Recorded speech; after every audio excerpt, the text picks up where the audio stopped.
நீயும் ஏன் பண்ணுறேன்னு கேட்பாங்க. அப்படி அவங்க உதவி பண்ணாமல் இருக்கிறதுக்கு ஒரு காரணத்தையும் சொல்லுவாங்க. அப்படிப்பட்டவங்களுக்கு இந்த கதை. சிட்டியிலேயே கொஞ்சம் பெரிய ஹோட்டல் ஒன்று இருந்திருக்கு. அந்த ஹோட்டலுக்கு ஆல்மோஸ்ட் பணக்காரங்க மட்டும்தான் வருவாங்க. அப்படிப்பட்ட ஹோட்டலுக்கு ஒரு நாள் ஒரு வயசானவர் அவரோட பொண்ணை கூட்டிகிட்டு வந்திருக்கார். வந்தவர் ஒரு ஓரமாக இருக்கிற டேபிளாக பார்த்து உட்காந்துட்டு அங்கே இருக்கிற சர்வர் கிட்ட தோசை ஒன்று ஆர்டர் பண்ணியிருக்காரு. ஆர்டர் பண்ணிவிட்டு அந்த சர்வர் கிட்ட சொல்லியிருக்காரு, என் பொண்ணு 10th எக்ஸாமில் ஸ்டேட்லேயே ஃபஸ்ட்டாக வந்திருக்கா.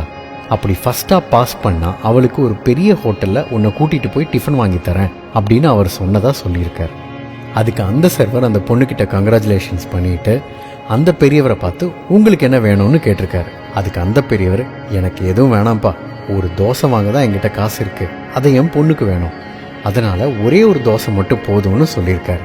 இதை கேட்ட அந்த சர்வர் மனசு கேட்காம அங்கிருந்த ஓனர்கிட்ட போய் ஃபஸ்ட்டு மார்க் வாங்கினதால அந்த பொண்ணோட அப்பா ட்ரீட் வைக்க கூட்டிகிட்டு வந்திருக்காரு.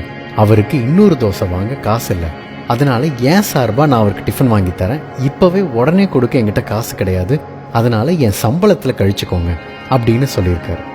இதை கேட்ட அந்த ஓனர், நீ உன் சம்பளத்தில் கொடுக்க வேண்டாம், நானே என்னோட காசில் அந்த பொண்ணுக்கு ட்ரீட் தரேன்னு சொல்லி அந்த பொண்ணுக்கும் அப்பாவுக்கும் மட்டும் இல்லாமல் அங்கே சாப்பிட்டுட்டு இருந்த எல்லாருக்குமே ஃப்ரீ அப்படின்னு சொல்லியிருக்காரு. இப்படி ஒரு விஷயத்த சுத்தமாக எதிர்பார்க்காத அந்த அப்பாவும் பொண்ணும் கண் கலங்கி அவங்களுக்கு நன்றி சொல்லியிருக்காங்க. இது நடந்து ரொம்ப வருஷம் கழிச்சு அந்த பொண்ணு படித்து முன்னேறி IAS எக்ஸாமில் பாஸ் பண்ணி அந்த ஊருக்கே கலெக்டராக வந்திருக்கு. கலெக்டர் ஆஃபீஸ்லேருந்து அந்த ஹோட்டலுக்கு ஒரு நியூஸ் போயிருக்கு. அது என்னன்னா, புதுசாக வந்த கலெக்டர் உங்கள் ஹோட்டலுக்கு சாப்பிட வர்றதா. இந்த பொண்ணு அவங்க அப்பா அம்மாவையும் கூட்டிகிட்டு அந்த ஹோட்டலுக்கு போக அந்த ஹோட்டலில் இருந்த யாருக்குமே இந்த பொண்ணையோ அவங்க அப்பாவையோ அடையாளமே தெரியல. கலெக்டர் வர்றாங்க அப்படின்னு தெரிஞ்ச உடனே ஊரே அந்த ஹோட்டலில் கூடியிருக்கு. அந்த ஓனருக்கும் புது கலெக்டர் நம்ம ஹோட்டலுக்கு வராருங்கிறதுனால ரொம்ப பெருமையாக இருந்திருக்கார். உள்ளே போன அந்த கலெக்டர் அந்த சர்வரையும் ஓனரையும் பக்கத்தில் நிற்க வச்சு சாஷ்டாங்கமாக கீழே விழுந்து வணங்கியிருக்காங்க. ஓனருக்கு ஆடி போச்சு, சர்வரோ செத்துட்டாருன்னே சொல்லலாம். என்ன ஆச்சுன்னு புரியாமல் இருக்கும்போது அந்த பொண்ணு சொல்லியிருக்கு, நான் யாருன்னு உங்களுக்கு தெரியாது, எங்கள் அப்பாவையும் நீங்கள் மறந்துட்டீங்க, ஆனால் நான் 10th ஸ்டாண்டர்டில் பாஸ் பண்ணதுக்காக எங்கள் அப்பா எனக்கு ட்ரீட் வைக்க இங்கே கூட்டிகிட்டு வர அதை நீங்கள் ஒரு கொண்டாட்டமாகவே ஆக்குனீங்க. அன்னைக்கு நீங்கள் பண்ண ஒரு சின்ன விஷயந்தான் வாழ்க்கையில் இன்னமும் முன்னேறணுங்கிற ஆசையும் நம்பிக்கையும் எனக்கு கொடுத்துச்சு. உங்களால தான் நான் இன்னைக்கு இவ்வளோ பெரிய இடத்துல இந்த ஊருக்கே கலெக்டராக வந்து உட்கார்ந்துருக்கேன்னு சொல்லி இன்னைக்கு இங்கே இருக்கிற எல்லாருக்குமே நான் ட்ரீட் தரேன்னு சொல்லியிருக்காங்க. ஏன் எதுக்குன்னே தெரியாமல் சில நேரம் நாம் யாருக்காவது கொடுக்கணும்னு தோணும். அன்னைக்கு கொடுத்துடணுங்க.